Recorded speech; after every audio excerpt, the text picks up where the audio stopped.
I'm Luther Mark. Welcome to the Spirit of Prophecy, for the testimony of Jesus is the Spirit of Prophecy. In this video, I'll be sharing with you what I believe is a prophecy for the USA, for our country here, and for the election, and for the times that we are living in right now. So be sure to watch all the way to the end.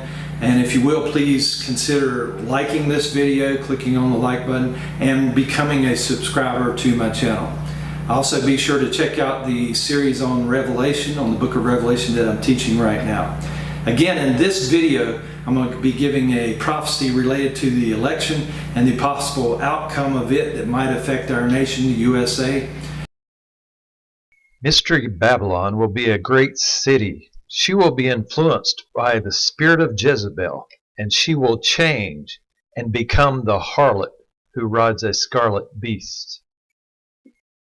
And so in Revelation 17, it says in verse 3, "So he carried me away in the spirit into the wilderness, and I saw a woman sitting on a scarlet beast, which was full of names of blasphemy, having 7 heads and 10 horns. The woman was arrayed in purple and scarlet, and adorned with gold and precious stones and pearls, having in her hand a golden cup full of abominations and the filthiness of her fornication. And on her forehead a name was written, Mystery, Babylon the Great, the mother of harlots." And it says in 6, "And I saw the woman drunk with the blood of the saints and with the blood of the martyrs of Jesus. And when I saw her, I marveled with great amazement." Now, when we look at Jezebel, way back in ancient times, one of the things that she did was child sacrifice. She was big about child sacrifice. And so I've related this specifically to the USA today, and how in Roe versus Wade began in 1972, and there's been hundreds and thousands of babies killed in the United States here through abortion.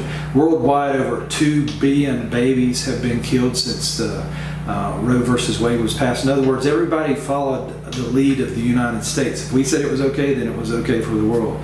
And so with that, in a way, we kind of have this spirit of Jezebel in the world today, specifically here in the United States. And what we see, and that happens to be the main point coming up in the election here in 2024. We have a candidate who is basically against abortion and believes in the rights of the baby, the child. And then we have a candidate who is pro-abortion. Now, let me say this. For a moment, just kind of forget religious teachings. Let's just look at things scientifically. It's been proven that over 95% of scientists, that's biologists, people that understand and believe science, they will say, over 95% will say and agree, they will say and agree that life begins at creation. Whether it be a tadpole that turns into a frog or a caterpillar that turns into a butterfly. It all begins. It didn't start out as that butterfly. It didn't start out as that frog. It began that life begins at creation. And so there's a metamorphosis, there's a change there. And so it is with us. We began in the mother's womb. And so life begins at creation. Again, that's a scientific proven fact. Over 95% of scientists and biologists believe that and will say that. Check them out. Okay, so going back to a religious standpoint of view, there is this spirit of Jezebel, and she wants to kill and abort babies. That is one thing that we see there. It says, "Then I saw the woman drunk with the blood of the saints, with the blood of the martyrs of Jesus." This blood that's on her hands, and back in that day in ancient times, was the blood of the babies that were martyred, that were gave as sacrifices and offerings. And today, the blood that is on our hands, that is on the hands of the USA, is the blood of abortions. Now, having said that, this election is big. I believe it dictates the future of our country. Again, one candidate is pro-life, and one candidate is pro-abortion. So having said that, I believe it is biblical, because that Mystery Babylon has the spirit of Jezebel. And we can see here in verse 3, chapter 17, verse 3, it says, "So he carried me away in the spirit, and I saw a woman sitting on a scarlet beast." So scarlet, the color, is bright red. And what we can understand, and what form of government is represented by bright red, we think of socialist or communist type countries. and red is the color of communism, socialism. And so we can understand that Mystery Babylon is called a golden cup in the hand of the Lord. And when we read in Jeremiah 51, she's referred as a golden cup in the hand of the Lord. And so it's a country that is a believer. She's golden, but she becomes a cup of iniquity, and therefore she deserves the wrath and the indignation and the cup of indignation of God, the wrath of God. And so let me kind of point something out to you here. In chapter 18, there's a final fall of Babylon, a final judgment that comes on Mystery Babylon, and it tells why. But before I do that, I want to read 3 verses to you. And so in Isaiah 21, it says, "And look, here comes a chariot of men with a pair of horsemen. Then he answered and said, Babylon is fallen, and all the carved images of her gods he has broken to the ground." And I related this again to 2020, when we had all these carved images of Washington and our other government leaders and heroes being crashed to the ground. And so kind of interesting there, and I used that as a warning in 2020. In 2022, I gave another warning, and it's Revelation 14:8, and it's the second time we read this, and it says, "And another angel followed, saying, Babylon is fallen, that great city, because she has made all the nations drink of the wine of the wrath of her fornication." And again, everything that we've done here in the United States, good or bad, a lot of the bad, prostitution, drugs, abortion, a lot of the bad things have spread to the rest of the world. And so, will we be held accountable for these things?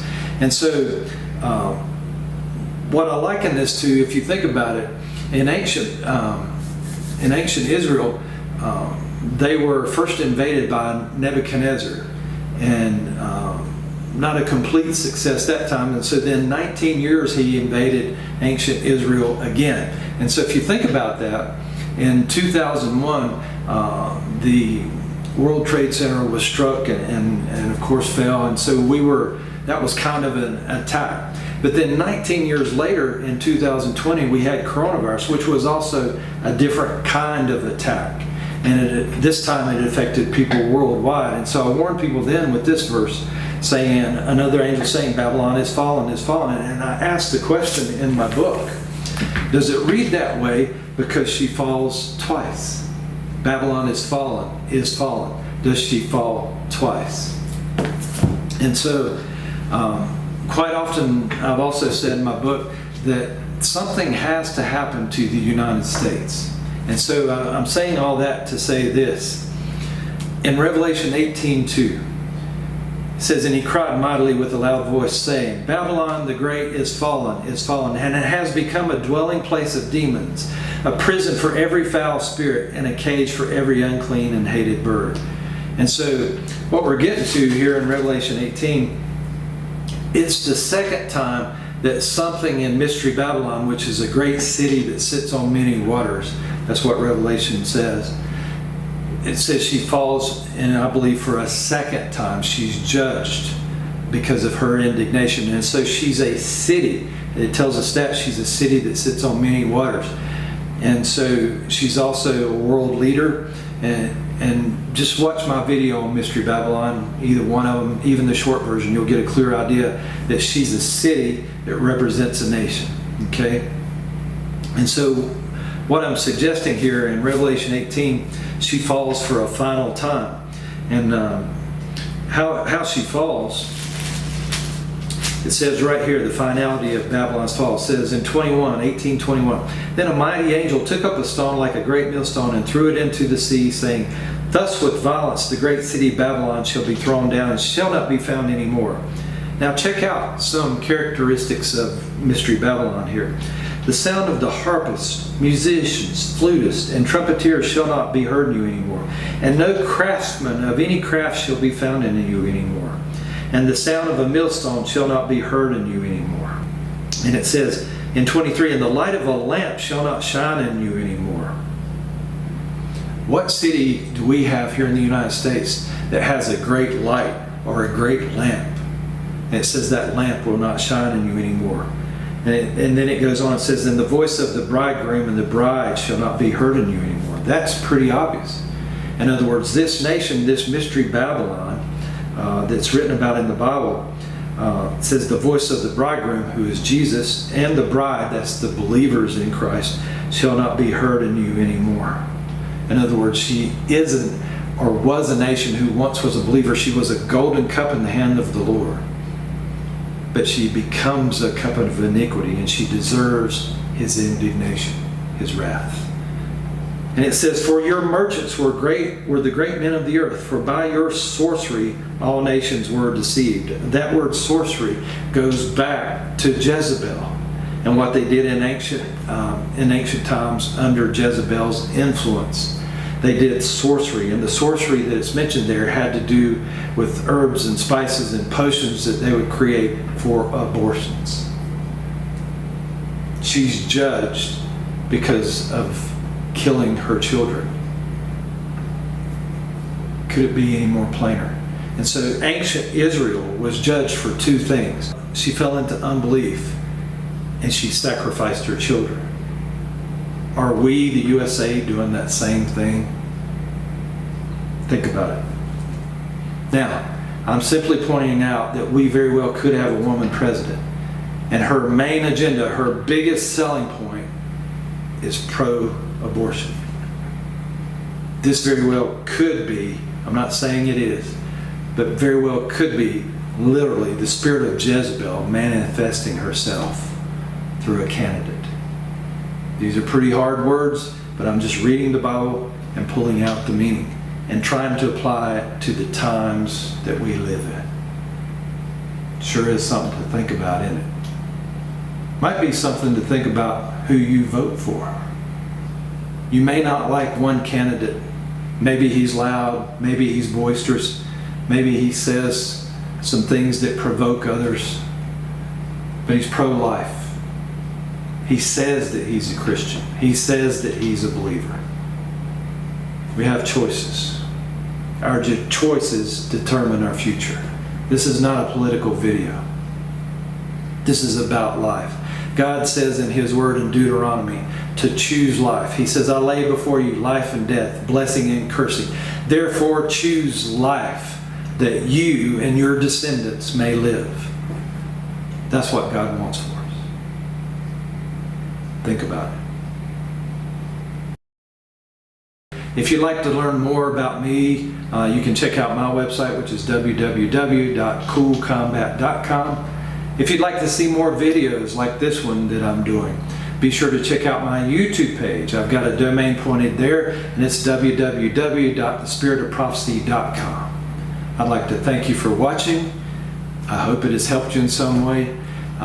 If you're not already a believer, as it says on my t-shirt here, which you can get on my website, it says, I believe, Romans 10:9.